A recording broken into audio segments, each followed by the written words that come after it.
সবাইকে স্বাগত জানাচ্ছি। আমি ফিরোজ তোহা। শুরুতেই সংবাদ শিরোনাম জানিয়ে দেব এই মুহূর্তে হাতে পাওয়া সর্বশেষ গুরুত্বপূর্ণ আপডেট বাংলা সংবাদ। শুরুতেই থাকছে মানবাধিকার লঙ্ঘন তদন্তে জাতিসংঘকে প্রধান উপদেষ্টার আনুষ্ঠানিক আমন্ত্রণ।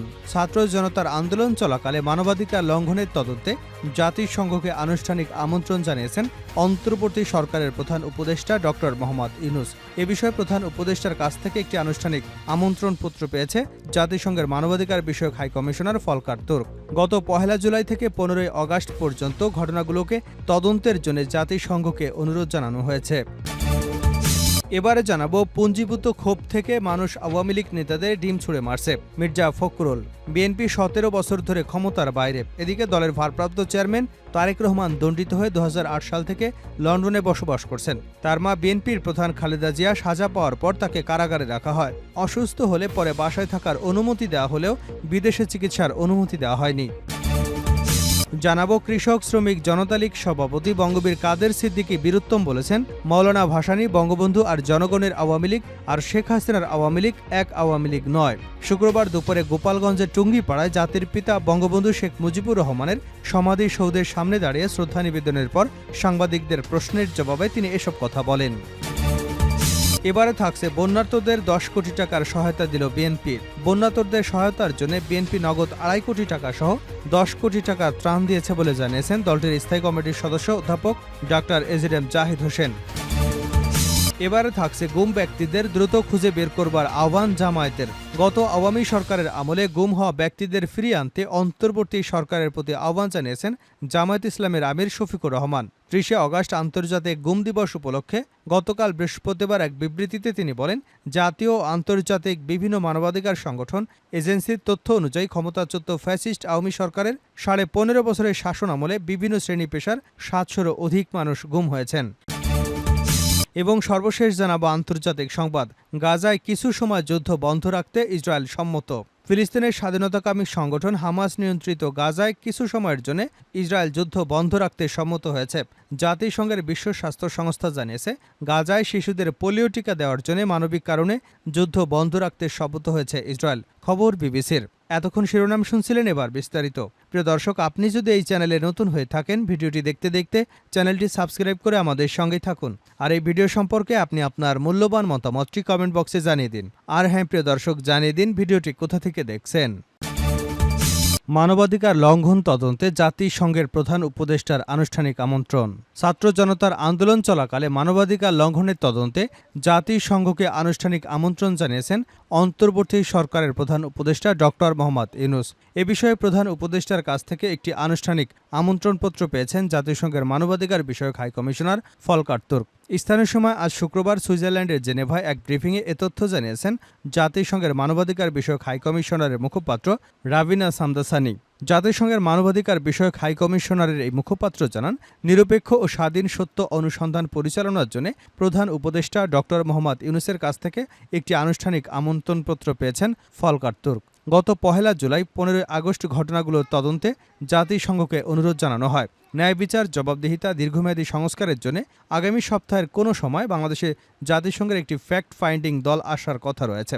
দলটিকে পূর্ণ সহযোগিতা করবার জন্য অন্তর্বর্তী সরকার এবং নিরাপত্তা বাহিনীর কাছ থেকে প্রতিশ্রুতি পেয়েছেন তারা। উল্লেখ্য, চলতি মাসের ২২ এবং ২৯ আগস্ট পর্যন্ত জাতিসংঘের একটি কারিগরি দল বাংলাদেশ সফর করে।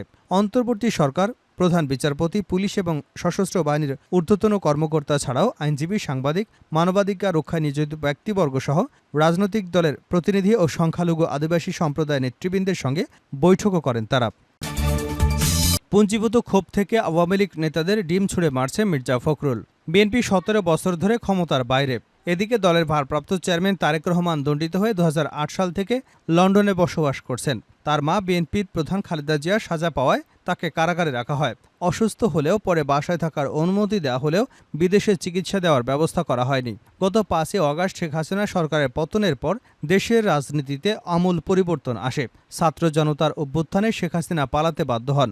৮ আগস্ট মোহাম্মদ ইউনূসের নেতৃত্বে অন্তর্বর্তী সরকার গঠিত হয়।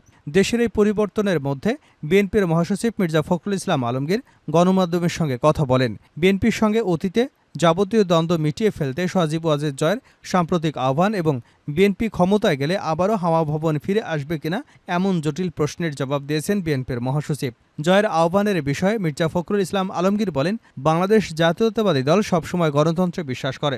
সরকার পতনের পর চেয়ারপারসনও বলেছেন, আমরা প্রতিশোধ প্রতিহিংসা রাজনীতি করতে চাই না, আমরা সৌহার্দ্য ভালোবাসা এবং সুসম্পর্কে রাজনীতি করতে চাই। কিন্তু একই সময় জনগণের কাছে জবাবদিহি একটা বড় বিষয়।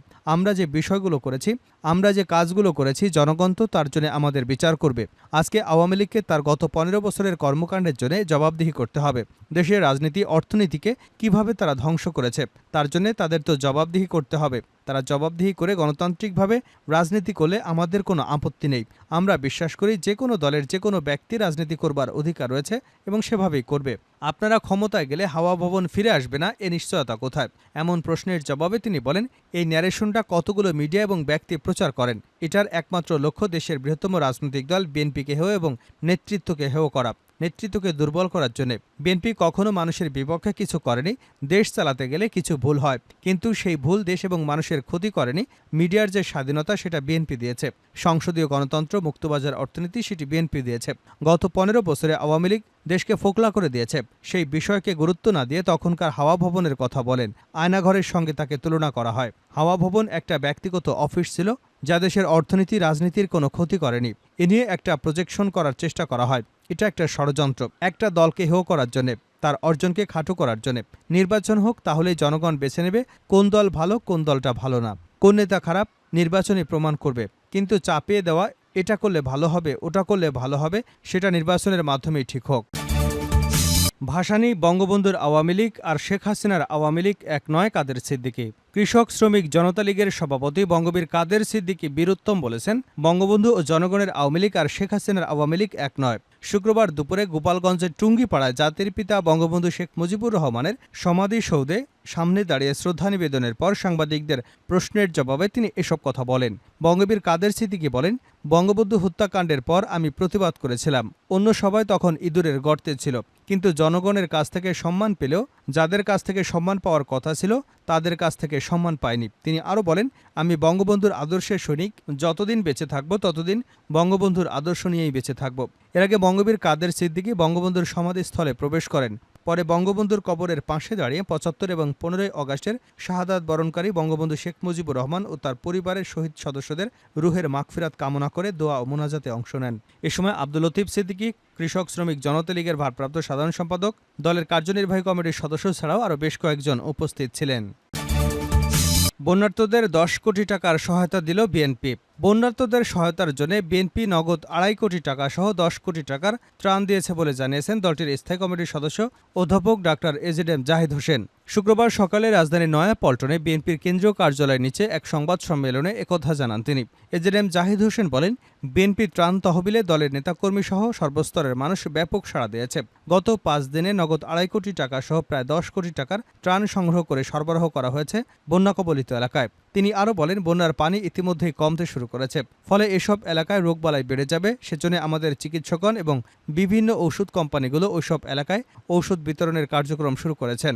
বিএনপির স্থায়ী কমিটির সদস্য বলেন, দক্ষিণ পূর্বাঞ্চলে বন্যায় উপদ্রব, মানুষের সাহায্যার্থে শুকনো খাবার, শিশুদের কাপড়, মানুষের ব্যবহৃত কাপড়, মোমবাতি, দিয়াশলাই, বিশুদ্ধ পানি দেশের সর্বস্তরের জনগণ সরবরাহ অব্যাহত রেখেছে। রিকশা চালক, স্কুল কলেজের শিক্ষার্থী, মাদ্রাসার শিক্ষার্থী সহ সর্বস্তরের মানুষ বিএনপি ত্রাণ তহবিলে সহায়তা দিচ্ছে। শেষ করছি আন্তর্জাতিক সংবাদ দিয়ে। গাজায় কিছু সময় যুদ্ধ বন্ধ রাখতে সম্মত ইসরায়েল। ফিলিস্তিনি স্বাধীনতাকামী সংগঠন হামাস নিয়ন্ত্রিত গাজার কিছু সময়ের জন্য ফিলিস্তিনের স্বাধীনতাকামী সংগঠন হামাস নিয়ন্ত্রিত গাজায় কিছু সময়ের জন্য ইসরায়েল যুদ্ধ বন্ধ করতে সম্মত হয়েছে। জাতিসংঘের বিশ্ব স্বাস্থ্য সংস্থা জানিয়েছে, গাজায় শিশুদের পোলিও টিকা দেওয়ার জন্য মানবিক কারণে যুদ্ধ বন্ধ রাখতে সম্মত হয়েছে ইসরায়েল। খবর বিবিসির। ফিলিস্তিনের WHOর প্রতিনিধি রিক পিপারকন বলেছেন, 1 সেপ্টেম্বর থেকে গাজায় এই পোলিও টিকাদান কর্মসূচি শুরু হবে। এর মূল লক্ষ্য গাজার প্রায় 6,40,000 শিশুকে টিকাদান করা। উপত্যকার কেন্দ্র, দক্ষিণ এবং উত্তর অংশে ভিন্ন ভিন্ন ধাপে এই কর্মসূচি পালিত হবে। প্রতিটি ধাপে টানা 3 দিন সকাল 6টা থেকে বিকাল 3টা পর্যন্ত যুদ্ধ বন্ধ থাকবে। গাজার প্রথম পোলিও আক্রান্ত ব্যক্তি 25 বছর ধরে এ রোগে ভুগছেন। তার সংস্পর্শে আসার পর 10 মাস বয়সী এক শিশু আংশিকভাবে পক্ষাঘাতগ্রস্ত হয়। জাতিসংঘের কর্মকর্তারা একথা জানানোয় কয়েকদিনের মাথায় এই সম্মতি এলো। মুখে খাওয়ার পলিও ভ্যাকসিন টাইপ 2 প্রায় 1.26 মিলিয়ন ডোজ ইতিমধ্যে গাজা রয়েছে এবং প্রায় 4 লাখ ডোজ শিগগিরই পৌঁছাবে। ফিলিস্তিনের স্বাস্থ্য মন্ত্রণালয় এই ক্যাম্পেইনটি পরিচালনা করবে, তবে তাদের সহযোগিতা করবে বিশ্ব স্বাস্থ্য সংস্থা, ইউনিসেফ, UNRWA। এ কর্মসূচি বাস্তবায়নের জন্য 2000-এরও বেশি কর্মীকে প্রশিক্ষণ দেওয়া হয়েছে। গাজা উপত্যকা 90% এলাকাকে এই টিকাদান কর্মসূচির আওতায় আনাটা বিশ্ব স্বাস্থ্য সংস্থার লক্ষ্য। এর উদ্দেশ্যে অতি সত্বর গাজায় এই ভাইরাসের সংক্রমণ বন্ধ করা। এই লক্ষ্যমাত্রা অর্জনের জন্য যদিও আরও একদিন প্রয়োজন, সেক্ষেত্রে যুদ্ধবিরতি আরও একদিনের জন্য চলবে। চুক্তিতে এটিও উল্লেখ রয়েছে। বিশ্ব স্বাস্থ্য সংস্থা বলছে, সংঘাতের আগে গাজা ও পশ্চিম তীরে টিকাদানের হার ছিল বেশি। 2022 সালে আনুমানিক 99% এলাকায় টিকা দেওয়া হয়েছিল, কিন্তু সর্বশেষ তথ্য অনুসারে গত বছর এটি 89% নেমে আসে। ইসরায়েলি সামরিক বাহিনী গত জুলাই মাসে বলেছিল যে তারা তাদের সেনা সদস্যদেরকে পোলিও টিকা দেওয়া শুরু করেছে। হামাস কর্মকর্তা বাসেম নাইম বার্তা সংস্থা রয়টার্সকে বলেন, গাজা উপত্যকার 6.5 লাখেরও বেশি ফিলিস্তিনি শিশুর সেবা ও সুরক্ষার জন্য এই টিকাদান কর্মসূচি বাস্তবায়ন করতে আমরা আন্তর্জাতিক সংস্থাগুলোকে সহায়তা করতে প্রস্তুত। তবে ইসরায়েলের প্রধানমন্ত্রী বেঞ্জামিন নেতানিয়াহু বলেছেন, 3 দিন যুদ্ধ বন্ধ রাখাটা যুদ্ধবিরতি নয়।